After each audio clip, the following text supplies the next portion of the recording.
النهاردة هنتعلم ازاي نطبق الاي شادو بشكل بروفيشنال وفي خطوات سهلة وبسيطة جدا. لو حابين تعرفوا ازاي حصلت على اللوك ده بليز خليكم تابعين.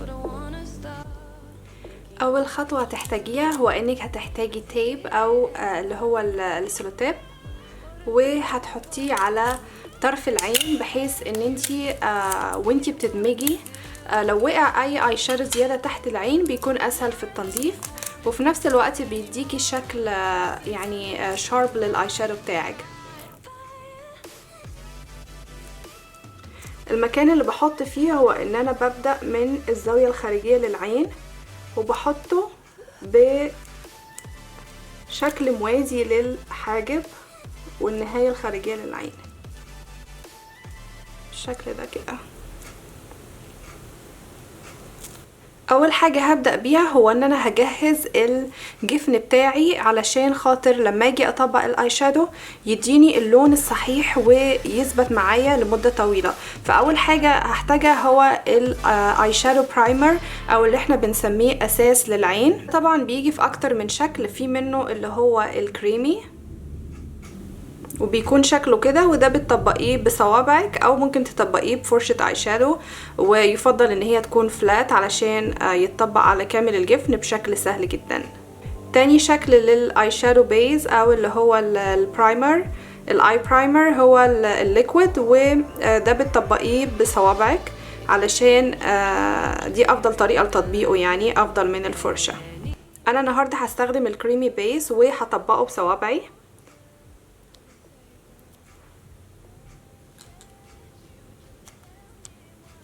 وهفرده على كامل جفن العين.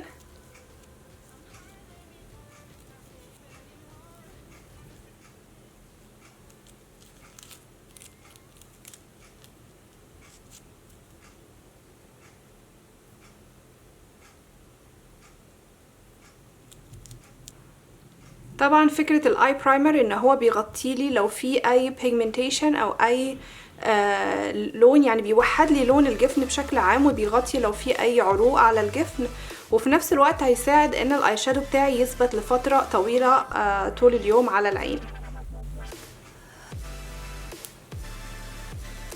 طبعا في ناس بتطبق الاي شادو على طول فوق الاي برايمر بشكل مباشر. مفيش مشكلة ان انتي تعملي كده، بس انتي كمبتدئة محتاجة انك تسهلي عملية الدمج معاكي. فالخطوة اللي انتي محتاجة تعمليها بعد ما بتطبقي الاي شادو بيز او اللي هو الاي برايمر هو ان انتي هتحطي بودرة علشان خاطر ان انتي تثبتي الاي برايمر، وان انتي في نفس الوقت هتسهلي عملية الدمج معاكي علشان خاطر الاي شادو ما يخططش معاكي، وهيكون في عملية الدمج اسهل بكتير جدا. اختار اي بودرة عندك تقدري تستخدميها، حتى تقدري ان انتي كمان تستخدمي اي شادو يكون لونه فاتح، يعني لون البشرة بالظبط. انتي الفكرة ان انتي عايزة البيز بتاعك ما يكونش كريمي، يكون باودر، بحيث ان هو ما تيجي تطبقي اللون بعد كده او الاي شادو على العين هيكون سهل جدا في الدمج ومش هيخطط معاكي.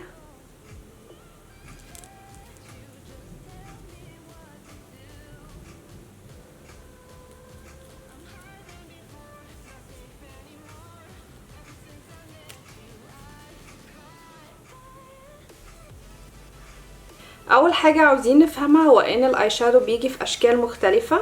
في منه اللي هو بيكون فيه لمعة شوية اللي هو احنا بنسميه شيمري او بنسميه ميتاليك، اللي هو بتكون الميتاليك بتكون اللمعة فيه اكتر شوية، شديدة شوية. وفي اللي هو المات فينيش او اللي هو مفهوش اي لمعة. هبدأ اول حاجة ان انا هطبق على الكريس لاين. ايه هو الكريس لاين؟ الكريس لاين اللي هو الكسرة بتاعة العين اللي هي هنا. دايما اي اي شادو بتطبقيه على المنطقه ديت لازم يكون مات، ابدا ما تطبقيش اي حاجه فيها لمعه او فيها جليتر على المنطقه دي، لانه مش هيكون شكله ظريف ومش هيديكي شكل حلو للعين. فمن الاخطاء اللي كتير بشوفها انه في ناس كتير بتسحب اللون من هنا لحد الكريس لاين، فبتستخدم لون شيمري او لون فيه لمعه وبتطلع بيه لحد الكريس لاين هنا.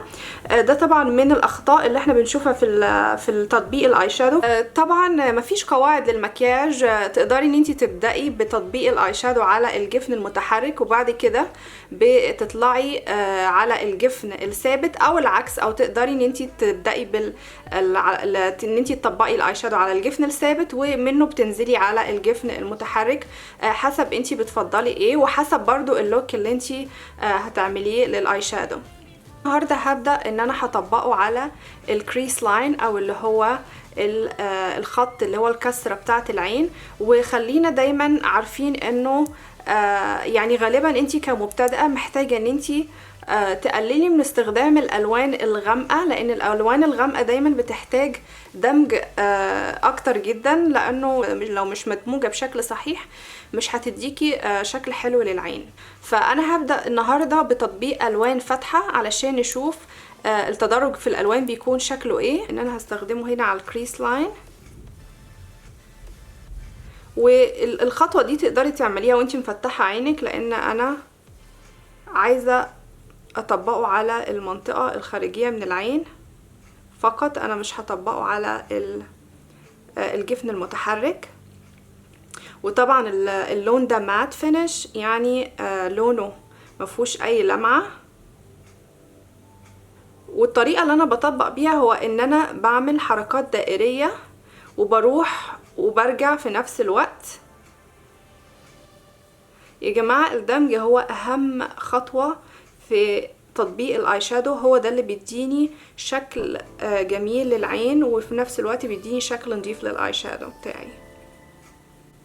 فانا هعمل حركات دائرية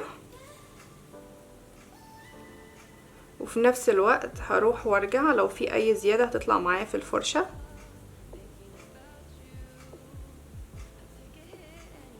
يفضل ان الكريس لاين دايما اللون الانتقالي بتاعي يكون من الالوان الدافية، او الالوان اللي بنسميها الالوان الترابية، اللي هي مثلا زي البني الفاتح والاورنج وممكن حتى الالوان النارية زي النبيتي الفاتح برضو.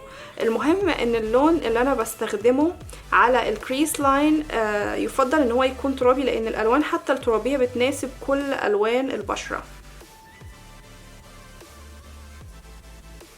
يبقى انا بعد ما دمجت اللون اللي على الكريس لاين هبدأ انزل لتحت شوية. فهبدأ بالجفن المتحرك، هبدأ من الجزء نهاية الجفن المتحرك هنا، وهبدأ اغمق شوية. يعني انا كل ما هنزل لتحت كل ما هغمق شوية اللون، خاصة للزاوية الخارجية للعين عشان يديلي شكل مسحوب للعين. هختار لون غامق شوية علشان اطبقه على الزاوية الخارجية للعين. وطبعا حاولي ما تبعديش كتير عن الدرجات اللي انتي بتستخدميها بشكل عام، علشان خاطر يعني يكون في تناسق في الالوان اللي انتي هتستخدميها ويدي شكل حلو للعين. بالنسبة للزاوية الخارجية للعين انا اخترت لون بني، وده برضو مات فينش، يعني ما فيهوش اي لمعة، وبس هحطه في الكورنر بتاع العين. وعايزاه يكون بشكل مركز، يعني انا عايزاه يكون شوية مركز في الزاوية الخارجية للعين علشان يديني شكل مسحوب للعين. ومش هبدأ ان انا ادمجه، انا بس بحط اللون على العين وبعد كده هرجع بفرشة الدمج هدمجه لبره. انا هستخدم الفرشة اللي انا استخدمتها للكريس لاين وهبدأ اسحب اللون لبره شوية.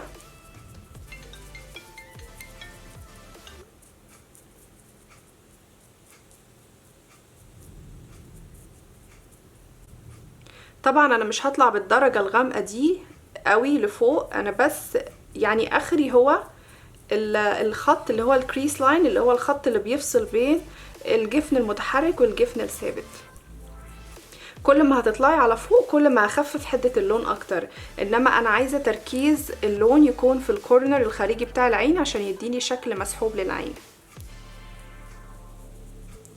فاهم حاجة ان انتي تاخدي وقتك في الدمج، خاصة لو انتي مستخدمة درجة غامقة شوية. الطريقة الصحيحة علشان تدمجي الكريس لاين هنا هو انتي هتبصي كده، هترفعي وشك شوية وهتبدأي ان انتي تدمجي الخط الفاصل بين الجفن الثابت والجفن المتحرك علشان ما يكونش فيه اي خطوط ويبان بشكل متناسق، وما يكونش فيه فاصل بين اللونين. وده طبعا بطبقه بفرشة الدمج. بعد ما دمجت كده هبدأ ان انا اتنقل للجزء الامامي للجفن المتحرك. الجزء الامامي للجفن المتحرك هنا انا عندي اختيارات حسب اللوك اللي انا عايزه اطبقه. اقدر ان انا استخدم اي شادو مات فينيش او لونه مات، او اقدر ان انا استخدم شيمري. يبقى دايما الشيمري بيكون تطبيقه فقط على المنطقه او على الجفن المتحرك، ممكن يكون بشكل كامل او ممكن يكون فقط على الزاويه اللي هي الداخليه للعين. فانا النهارده هختار الدرجه ديت، وتطبيقه دايما تقدري ان انتي تطبقيه بفرشه او تقدري ان انتي تطبقيه بصوابعك، بس دايما التطبيق بالصابع بيديني لون اقوى بعكس الفرشه. الفرشه بتاخد كتير من قوه اللون وبتاخد كتير من اللمعة الموجودة فيه، فعشان كده دايما اللون الشيمري او اللون اللي فيه لمعة يفضل ان انتي تطبقيه بصوابعك. وطبعا انا مش هسحبه لحد اخر العين، لان انا عايزة العين تبان معايا بشكل مسحوب. بعد كده علشان ما بينش اي خطوط هدمج بس كده بشكل افقي علشان اخفي اي خط بين اللونين، يبقوا متداخلين مع بعض بشكل ظريف كده وما يبقاش فيه خطوط بينهم.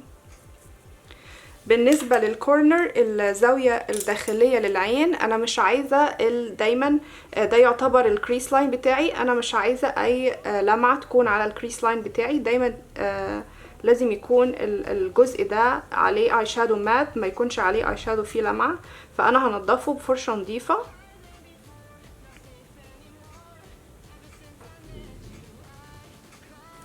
وبعد كده طبعا الجزء السفلي للعين ده اختياري، لو انتي حابة تطبقي الاي شادو على الجزء السفلي بتقدري ان انتي تعمليه، او لو انتي عايزة تحطي ايلاينر جوه العين انا هكتفي بده وبس هطبق الماسكارا بتاعتي.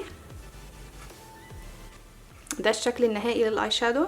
يا رب تكونوا استفدتوا النهارده مع اول درس من حلقات سلسلة تعليم المكياج للمبتدئين.